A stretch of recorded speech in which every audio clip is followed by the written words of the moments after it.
No sé, claro será. Está bien, no pasa nada.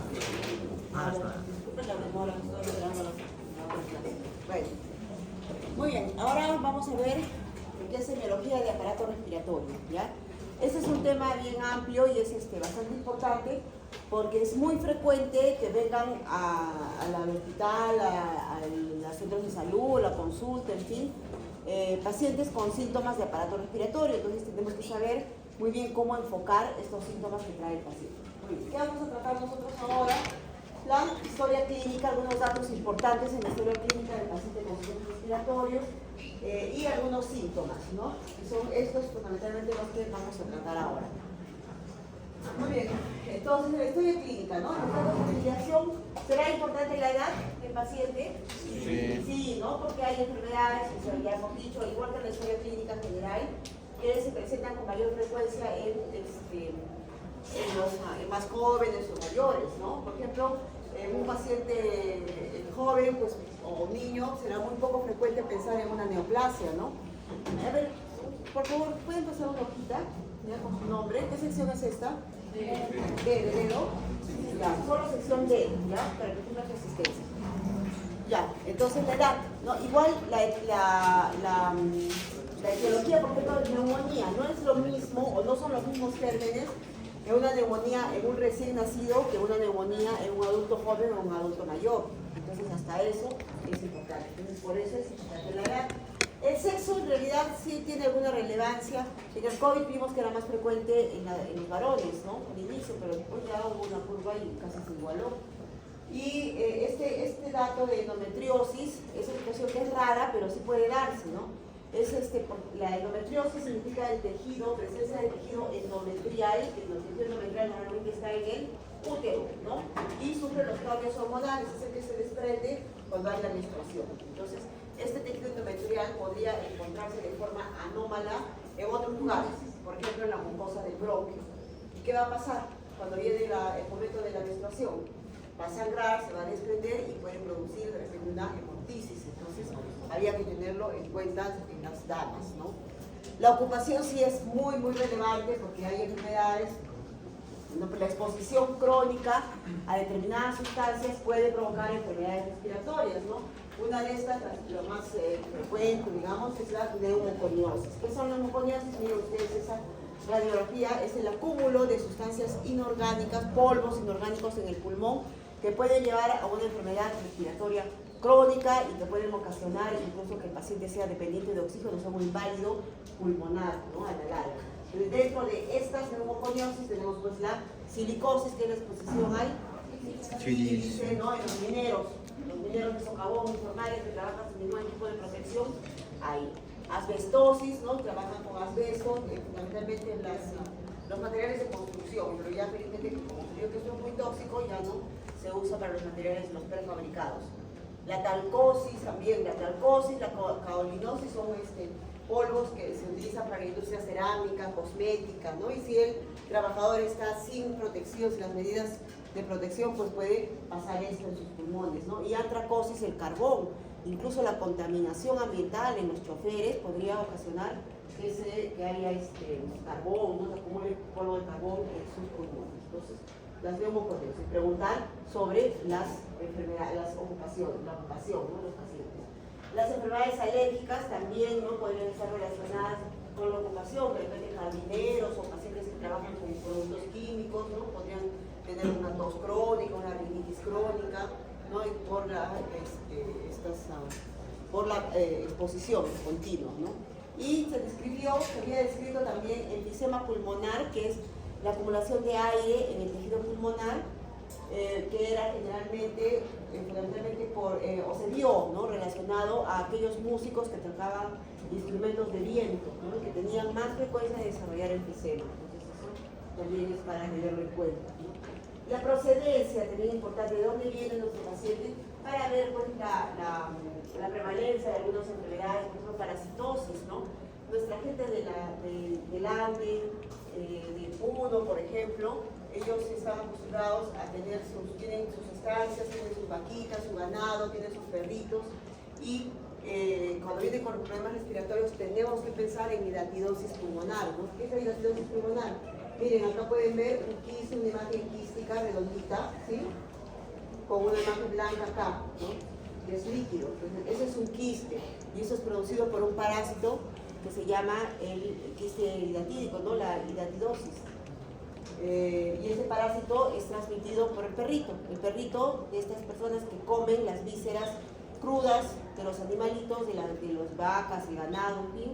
Y como el perrito está en contacto con las personas, pues se transmite y se produce esto. Entonces esto es frecuente en la gente de altura, del Ande, Puno, en fin, ¿no?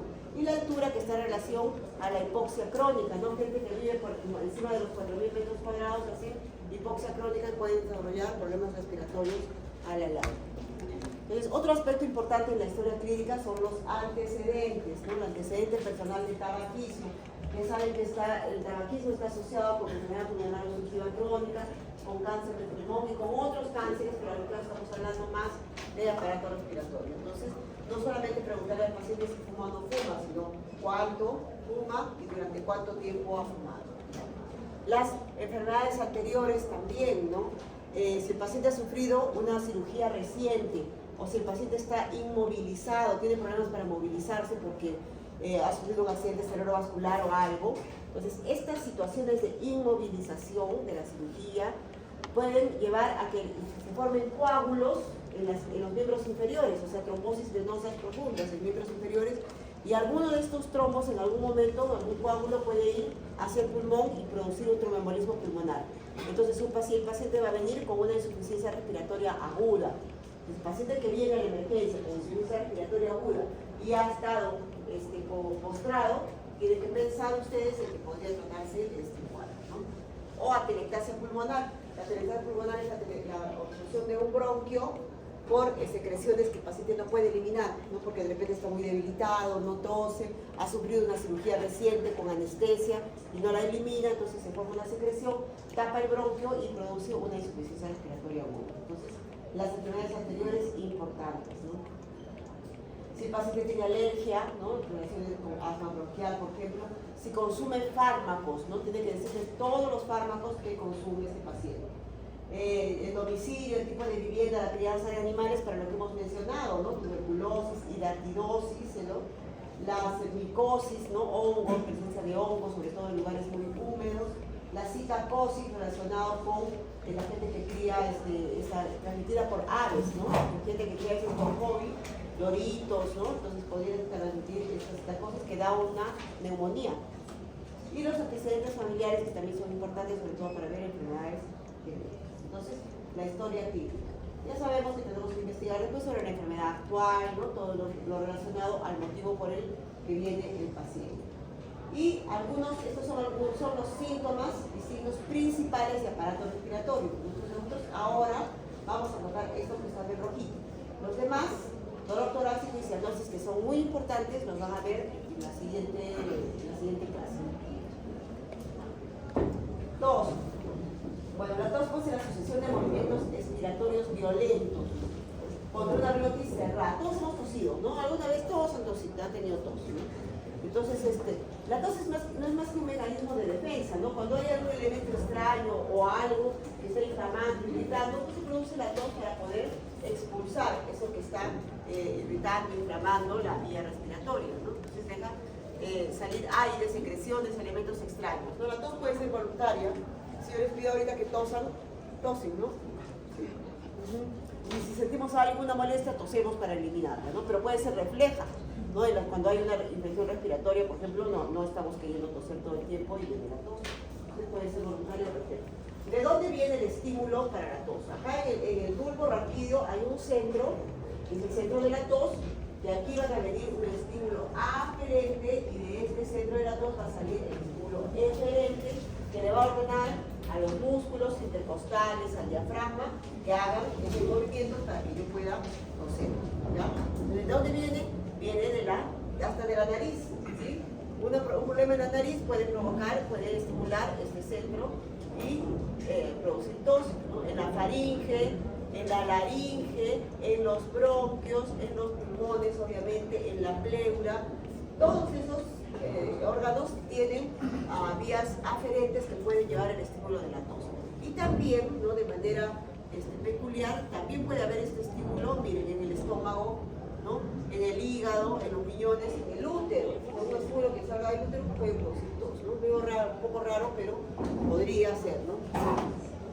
Muy bien. Entonces, cuando tenemos el paciente con tos, tenemos que preguntar sobre estas características, ¿no? ¿Cuánto tiempo? ¿Desde cuándo? Esto me va a permitir saber si la tos es aguda, es subaguda o es crónica. ¿Y para qué quiero saber eso? Porque nada es por gusto, ¿no? Yo me estoy orientando a algo, ¿no? Yo quiero saber la tos aguda, que dura menos de 2 a 3 semanas, generalmente es por procesos infecciosos virales, ¿no? Todos han tenido una bronquitis, ¿no? Una faringitis, ¿sí? Tos. ¿Cuánto tiempo ha durado? 2 semanas. Una semana, 2 semanas, ¿no? Nada más. Entonces, generalmente, la tos infecciosa viral dura una tos aguda, ¿no? Pero si la tos dura más, ¿no?, 3 a 8 semanas, decimos subaguda, y más de 8 semanas ya le llamamos crónica. Entonces ya tenemos que buscar otra etiología. Ya no solamente es esa tos, ¿no?, viral ni nada. Entonces habrá que buscar de repente si el paciente fuma, buscar un cáncer, ¿no?, buscar alguna otra etiología. ¿Alguien de los centros de salud? ¿Sí? Ya, en todos los centros de salud vamos a encontrar unos carteles que dicen: si tienes tos por más de 4 semanas, acude a tu centro de salud. ¿Por qué? Tuberculosis. Entonces ya son tos crónicas, ¿no? Una tos subaguda o una tos crónica que ya tenemos que pensar en otra etiología. Entonces, para eso es importante el tiempo de evolución, ¿no? Si la tos se acompaña de secreciones, entonces ustedes le preguntarán al paciente si bota flema o no bota flema. Sí, boto flema, entonces es una tos húmeda. No boto flema, es una tos seca. Y ya eso también nos va orientando. Generalmente la tos húmeda es una tos de los bronquios, es una tos que viene de parénquima pulmonar hasta del alveolo. Una tos seca puede ser del mediastino, no puede ser de la pleura, ¿ya? Entonces, y preguntaremos también si la tos es húmeda, si es productiva o no es productiva, es decir, si el paciente elimina las secreciones, porque muchas veces, sobre todo en los niños o en los adultos mayores, están y no botan, ¿no? Nada, se lo pasan, la gluten. Entonces dirán que es una tos no productiva. Es húmeda, pero no es productiva. Si se logra eliminar, sí es una tos productiva. Y las características también son importantes, ¿ya? Para ver, un tipo de tos especial es esta tos ferina o quintosa o coqueluche. ¿Han escuchado hablar? Ya. Bueno, imagínate que ya casi, acá todos ustedes deben estar vacunados porque ya están en el sistema de vacunaciones, pero hay gente mayor que no tiene la vacuna y todavía está presentando estos cuadros, ¿no? Y ahora que no quiere vacunarse, peor. Entonces, esta tos es una tos muy característica, ¿no? Yo no solamente que el paciente me narre cómo es, yo me puedo imaginar, puedo pensar que tiene esta tos ferina o coqueluche o tos quintosa, que vienen accesos, ¿no? Entonces, me viene estoy tranquilo, pero me viene un acceso de tos. Me va quintosa porque decían que venían 5 veces al día o cada 5 horas, ¿no? Y le viene el acceso de tos muy intensa y al final termina como un gallo que se llama un quejido expiratorio, ¿no? Y es muy intensa que el paciente a veces lo hace vomitar, incluso puede desmayarse de la intensidad de la tos. Entonces, es muy característico. La tos ronca o perruna, que es una tos seca, ¿no? ¿Han escuchado hablar de las personas perruna? Que se da en procesos mediastínicos, laringitis. Una tos bitonal, ¿no? Una tos que tiene 2 tonos, medio rara, ¿no? Que pareciera un quejido, ¿no? Y que se da en compromiso del nervio recurrente porque está comprimido por un tumor o por un aneurisma de la aorta, ¿no? Tos emetizante, que esto ya se refiere más a la intensidad de la tos, una tos tan intensa que lleva al vómito. Esto es frecuente en los niñitos, ¿no? ¿Sí? ¿Han visto a los niñitos que empiezan a toser y luego vomitan, ¿no? Entonces, por el estímulo de las flemas, ¿no? Porque el centro del vómito también está al ladito del centro de la tos, entonces pueden estimularse. Pero esa tos emetizante la vemos en la nosferina, ¿no? En las situaciones mediastínicas también que producen tos muy intensa. Causas de la tos, entonces ya hemos dicho que la tos, el estímulo, la causa puede estar desde la nariz, ¿no? Hasta la vía respiratoria. Imagínense, cualquier problema a nivel de vía respiratoria, alta, baja, va a provocar tos, ¿no? Bronquitis, neumonías, cáncer de pulmón, en la pleura, pleuritis, pleuresía. Pero El corazón, enfermedades del corazón como la insuficiencia cardíaca izquierda, la estenosis mitral y la pericarditis también pueden provocar tos. Entonces, cuando hablemos de tos, no solamente se imaginen que es respiratorio, ¿no? Sino también puede haber una enfermedad cardíaca. Por eso es importante hacer una buena historia clínica. Enfermedades del aparato digestivo, ¿no? Un reflujo gastroesofágico. Cuando el paciente me dice, yo me he hecho y empiezo a toser, pues de repente tiene una hernia, tiene un reflujo y ¿no? Se produce por eso, ¿no? Enfermedades neurológicas, pacientes con secuelas de accidente cerebrovascular o con trastornos neurológicos que no pueden pasar bien la comida, ¿no? Entonces, característicamente van a ver que el paciente mientras están dando de comer presenta la tos. ¿Por qué? Porque hay transpiraciones, ¿no? Porque está alterado el reflejo de la deglución. Fármacos, ¿no? Medicamentos pueden estar relacionados con tos crónica. Y otras que son las más raras que hemos dicho, pues el cáncer del riñón, ¿no? Una tos psicógena. Entonces, ¿cómo se puede complicar la tos? ¿No? Cuando tosemos, aumenta la presión intratorácica y aumenta la presión intraabdominal, eso es normal, pero algunas personas pueden ser más susceptibles de producir complicaciones. Por ejemplo, sangrados, hemorragias. Si la tos es muy intensa, puede producir una hemorragia conjuntival, puede producir un sangrado nasal, epistaxis, o incluso una hemorragia cerebral. Entonces, esto pensemos en pacientes, por ejemplo, que están anticoagulados o que tienen algún trastorno de coagulación, pacientes con leucemia, con problemas hematológicos, de una tos tan intensa podría producirse este problema. O un neumotórax espontáneo, ¿no? Que es la ruptura de una burbujita en el pulmón, se sale el aire y se produce un neumotórax. Entonces, por aumento de la presión intratorácica. El aumento de la presión intraabdominal va a llevar a vómitos o que el paciente se orine, ¿no? Cuando está tosiendo o que se haga la deposición, ¿no? Entonces, puede desmayarse, puede perder el conocimiento por la tos. Si es un abuelito, ¿no? Débil, con sarcopenia, con osteoporosis, en fin, pueden producirse desgarros musculares, fracturas costales y una tos pues intensa todo el día va a hacer que el paciente esté con cansancio, ¿no?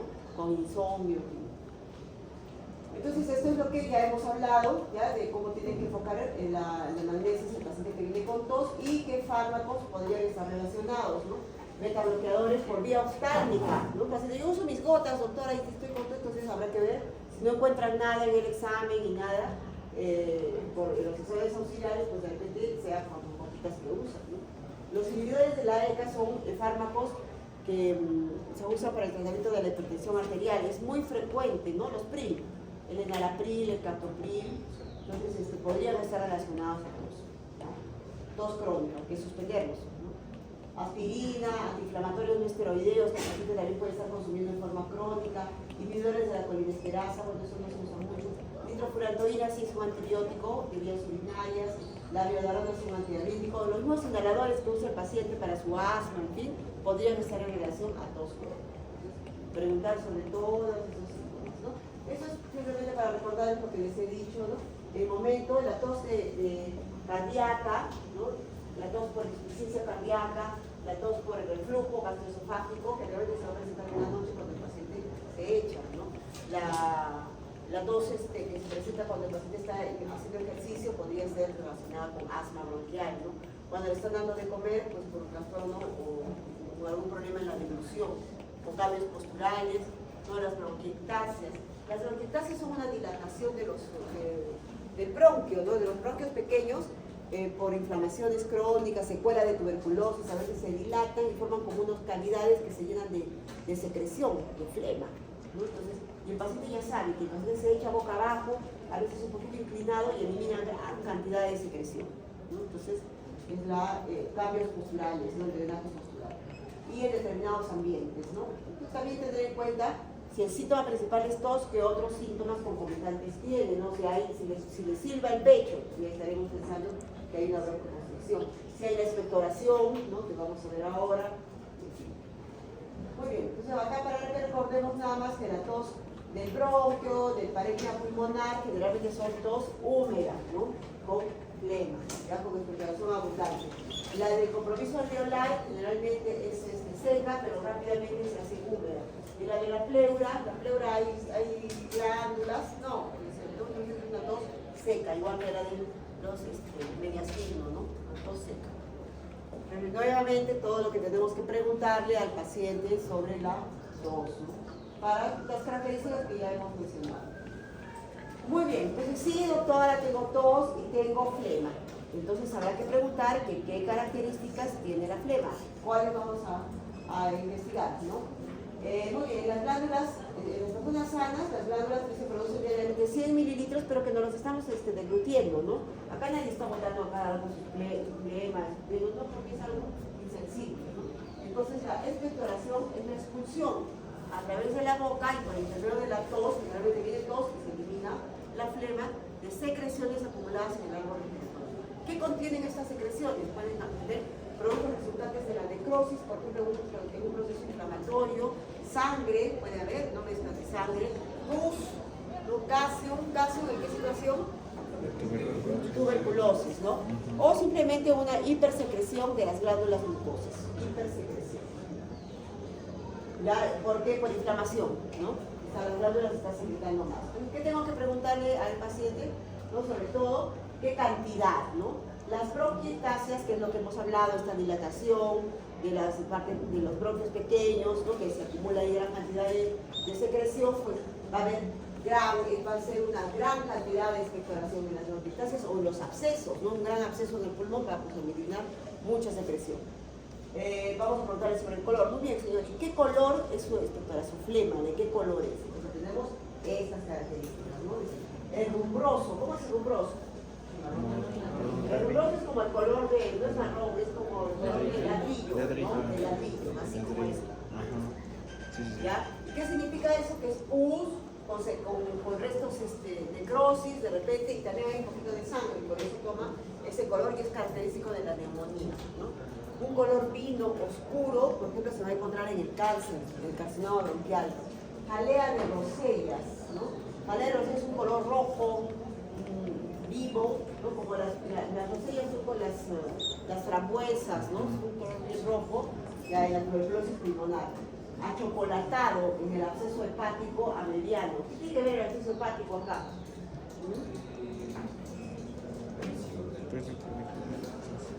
¿O me he equivocado? Absceso pulmonar. No sé.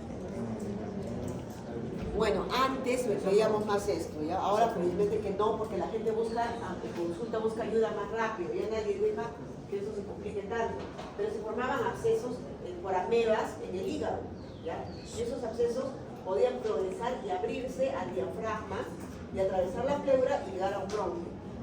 Y se expectoraban con la tos. Entonces, y el paciente eliminaba pues así una cosa como chocolate y era un absceso hepático mediano. Negruzco, ¿no? Eran pacientes con antracosis pulmonar, ¿ya? Verde o amarillo verdoso, que es el esputo purulento, ¿no? En la circulación. Primero tenemos que preguntar qué tanto, ¿no? Su flema es espesa, ¿no? O es fluidita. Ah, ya. Entonces la espesa, ¿no? Es adherente, la neumonía, por ejemplo, en el asma, ¿no?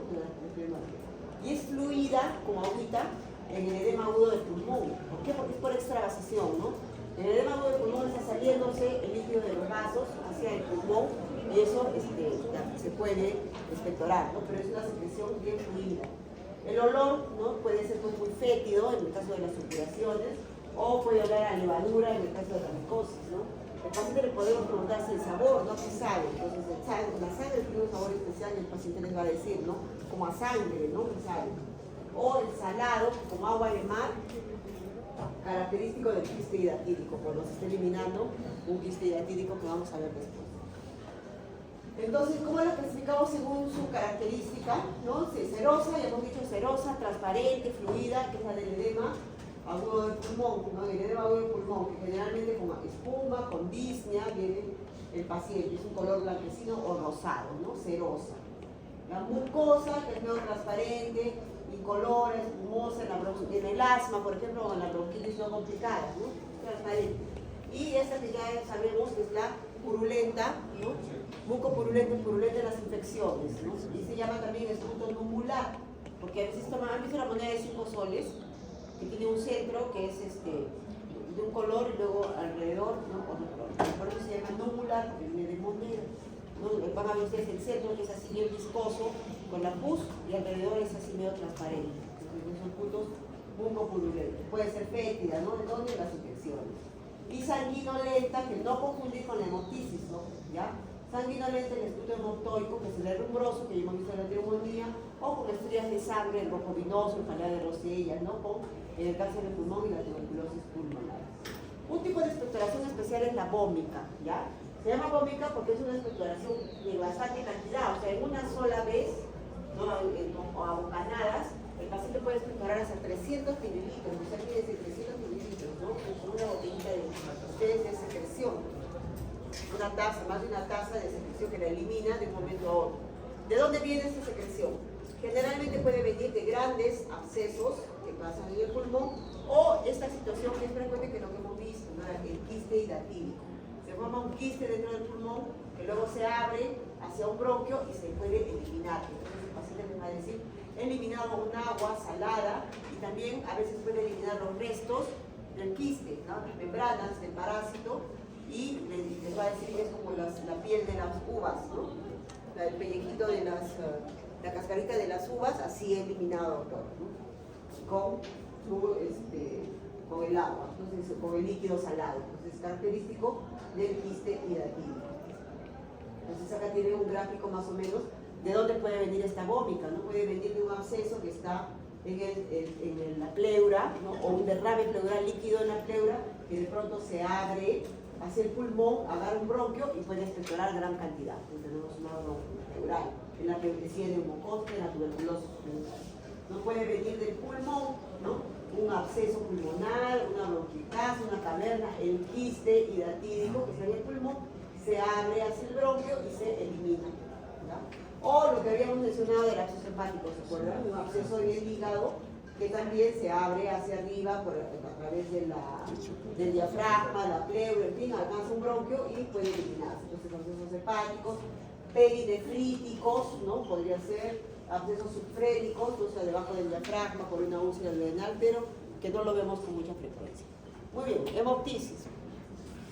Hemoptisis, expulsión por expectoración de sangre procedente de las vías respiratorias. Generalmente es una sangre roja, rutilante, espumosa, con espuma, precedida de tos y que no tiene restos alimentarios. Estas características son muy importantes para que puedan ustedes diferenciarla de la sangre que viene de otro sitio. Por ejemplo, ¿de dónde puede venir la sangre que eliminamos por la boca? De aparato digestivo, ¿no? O sea, la hematemesis. Entonces, estas características nos ayudan a diferenciarla. Podemos clasificarla según el volumen, ¿no? Como leve, moderada, grave, fulminante. Entonces, esta es una urgencia, ¿no? Y el paciente que esté bien expectorado. Una cosa es expectoración o esputo hemoptoico, que es el esputo con rasgos de sangre, y esto que es hemoptisis, que es la salida de sangre, ¿ya? Sangre, esto es una urgencia, ¿ya? Entonces puede ser fulminante y el paciente morirse en ese momento por descompensación hemodinámica, ¿no? Si sangró mucho. Causas, el sangrado puede venir del bronquio, ¿no? El bronquio puede sangrar o puede sangrar el alveolo, ¿ya? Entonces en el bronquio, pues el carcinoma bronquial puede ocasionar este sangrado, o las bronquiectasias, que hemos visto estas dilataciones que van a alterar los bronquios, los vasitos van a alterarlos, la tuberculosis también, ¿no? Altera los bronquios, sobre todo en las cavernas, y eso puede ser una causa frecuente, ¿no? Porque, pero más que nada la tuberculosis produce estas bronquiectasias y eso es lo que puede sangrar, ¿ya? Y en la hemorragia del alveolo puede verse dañado el vasito, puede haber una inflamación del vaso, que eso se llama vasculitis, o puede no haber, pues no hay vasculitis. Entonces, sin vasculitis, esta situación de hemosiderosis que es rara, y con vasculitis, estos cuadros son relativamente más frecuentes, digamos, ¿no? Granulomatosis de Wegener, enfermedad de Kurtes-Kraus, enfermedad de Goodpasture, que son enfermedades del tejido, son enfermedades autoinmunes, ¿ya? Enfermedades autoinmunes que pueden cursar con hemorragia y hemoptisis. Trasudación alveolar, ¿no? Lo mismo que hemos visto para insuficiencia ventricular izquierda, ¿no? Aumenta la permeabilidad de los vasos en el pulmón y sale el líquido, y eso puede provocar también una hemoptisis, pero generalmente no es una hemoptisis masiva. Y la necrosis, ¿no?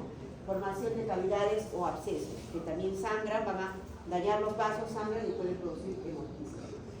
Entonces, causas inflamatorias, bronquitis, infecciosas, neumonías, absceso de pulmón, tuberculosis, en fin, todas estas pueden causar hemoptisis. Lo más frecuente, bronquiectasias, ¿sí? Bronquiectasias. En la neoplásica, bronquiectasias y tuberculosis, ¿ya? En las neoplásicas, el carcinoma bronquial, cualquier metástasis, ¿no? O sea, tumores primarios o metástasis. Entonces, dentro de las tres causas más frecuentes en otitis están las bronquiectasias, la tuberculosis y el cáncer, carcinoma bronquial. Son tres. Cuando viene el paciente por otitis es lo primerito que deben pensar, ya después descartarán todo lo demás. Enfermedades vasculares, estenosis mitral, insuficiencia ventricular izquierda, TEP, ¿no? Tromboembolismo pulmonar, hipertensión pulmonar, también puede causar. Otras, los traumatismos, pueden estar asociados a un procedimiento, ¿no? Si el paciente le hicieron una fibrobroncoskopía y se dañó un vaso, puede presentar hemoptisis, ¿no? El quiste hidratídico, lo que habíamos hablado, ¿no? La endometriosis, que tiene relación con el ciclo menstrual. Y algunos otros test que trataremos. Muy bien. Entonces aquí, cuando el paciente le viene diciendo, doctor, estoy botando sangre por la boca, tenemos que diferenciar si viene de aparato respiratorio, si viene de aparato digestivo. Por las preguntas que hemos hecho, los antecedentes también nos ayudarán. Pero tenemos que ver que si no hay epistaxis, ¿no? Revisar las fosas nasales, si no hay lesiones en la lengua, a veces hay varices en la base de la lengua o de la orofaringe, y esas podrían ser las causas del sangrado, ¿no? O la hematemesis, que es la sangre procedente de aparato respiratorio. Pero generalmente la hematemesis es una sangre más oscura, digerida, puede venir con restos de alimentos y viene precedida de... ¿Qué venía antes? De la hematemesis. En la hemoptisis venía tos, acá náuseas, ¿no? Pero ojo que no siempre, porque a veces puede sangrar el esófago, por ejemplo por varices esofágicas, y ser una sangre roja rutilante, muy parecida a la hemoptisis. Entonces, los antecedentes, la historia clínica bien hecha nos ayudará. Nunca van a percutir en el paciente que viene diciéndoles que ha tenido un sangrado, ¿ya? Se habla, todavía bueno, no hemos hecho eso, pero es una parte de una técnica de examen, ¿no? La percusión, ¿ya? Que es golpear un poquito el pulmón, no se hace en los pacientes con hemoptisis. Muy bien, otro síntoma importante es la disnea. El paciente les va a referir esto como disnea. Doctora, me ahogo, me canso, me falta el aire, no me agito, ¿ya? Eso nosotros lo interpretamos como disnea. Entonces la disnea es la sensación consciente y desagradable, dificultad para respirar, ¿no? Ahorita todos estamos respirando, ¿sí? ¿Alguno está consciente de que está respirando? No, porque es algo que es involuntario, ¿no? Inconsciente. Sin embargo, el paciente con disnea tiene la sensación de que tiene que respirar, ¿no? Eso es la sensación consciente. Experiencia subjetiva de incomodidad para respirar, ¿no? Ahora, cada persona es diferente, cada persona tiene un umbral diferente, entonces va a interpretar, ¿no? O manifestar su disnea de diferente manera. Entonces, eso tenemos que ver. Entonces, la disnea es la sensación subjetiva del malestar respiratorio y que solamente el paciente nos puede decir, nosotros no podemos ver la disnea. Lo que sí podemos ver es los signos de dificultad respiratoria, que estos son objetivos. ¿Cuáles son? La taquipnia, o sea, el aumento de la frecuencia respiratoria, si el paciente está usando músculos accesorios, retracciones, en fin, eso sí lo podemos ver, ¿no? Ahora, ¿qué pasa para que haya, qué tiene que pasar para que haya disnea, ¿no? La regulación de la disnea también está en nuestro cerebro. Entonces ahí, igualito como en la tos, vienen impulsos, ¿no? Vienen estímulos, ¿no? De varios, de quimioreceptores periféricos que van a receptores mecánicos que van a sensar la cantidad de oxígeno, la presión de oxígeno, el pH, la presión de CO2, receptores pulmonares de distensión, el nivel de hemoglobina, metaboreceptores. Entonces, todos estos van a enviar su información hacia el cerebro, ¿no? Y si todo está bien, todo está en equilibrio, pues yo sigo respirando sin darme cuenta. Pero si algo de esto falla, mi cerebro va a interpretar que me falta. Entonces va a ordenar a mis músculos, ¿no? A todo que comiencen a aumentar su trabajo para poder llevar más aire, ¿no? Entonces eso es la respuesta ventilatoria, ¿no? Entonces simplemente eso, ¿no? Entonces sí, se altera estos estímulos, ¿no? El estímulo es mayor en el centro respiratorio, se da pues, una respuesta ventilatoria y se produce la disnea. ¿Qué puede provocar disnea? Todo esto, ¿no? Por patologías del aparato respiratorio, ¿no? Del pulmón, ¿no? Del parénquima pulmonar, del bronquio, una crisis asmática, alteraciones del sistema... Todavía faltan 5 minutos. Alteraciones del sistema nervioso, que no se distienda, ¿no? Mi parrilla costal, que mis músculos de la parrilla costal no funcionen, el síndrome de Guillain-Barré, una alteración, una sifosis, una jorobita, ¿no? Que ya no deja que mi caja torácica se expanda, ¿no? Entonces, todas estas situaciones, enfermedades pues, cardiovasculares, las vías aéreas, pleurales, en fin, traumatismo, y las metabólicas, no se olviden, la anemia, la acidosis metabólica, todo eso puede provocar disnea. Entonces, no solamente estamos hablando de disnea respiratoria, ¿no? Ahora, las dos, cuando nuestro paciente viene con disnea, sí tenemos que ponernos a diferenciar las dos situaciones más grandes, que son la disnea de causa respiratoria y la disnea de causa cardíaca. Para esto me ayudaré de los antecedentes y de las características de cada uno. Entonces, a nivel respiratorio tienen ustedes enfermedades restrictivas y obstructivas, y en la causa cardíaca, pues la insuficiencia ventricular izquierda, los cortocircuitos, enfermedades del pericardio, y otros orígenes, acuérdense esto siempre, hipertiroidismo, anemia y las neurosis, ¿no? Pues es muy frecuente encontrar en la consulta, en la emergencia, ¿no? Que vienen todos agitados, porque se pelearon con el enamorado, en fin, ¿no? Entonces se resuelve de hiperventilación o causa psicógena.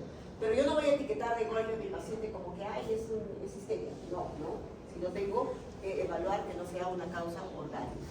Entonces, la etiología respiratoria, cardiovascular, metabólica, ¿no? El paciente les va a decir cómo es que siente él su sensación de disnea, y ustedes se podría relacionar con algunas enfermedades, pero eso no es muy preciso, ¿ya? Lo que sí tenemos que enfocar nosotros a la disnea con estas preguntas. ¿Cómo comenzó? Para ver si la disnea es aguda o es crónica.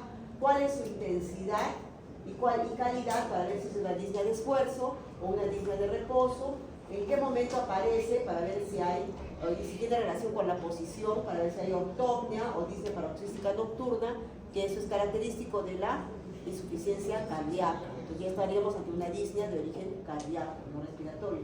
Y si hay síntomas asociados, ¿no? Como la tos, expectoración, entonces ya podríamos ahí, si es una expectoración purulenta, con fiebre, disnea, podría pensar que es una infección respiratoria, ¿no? Una neumonía, en fin.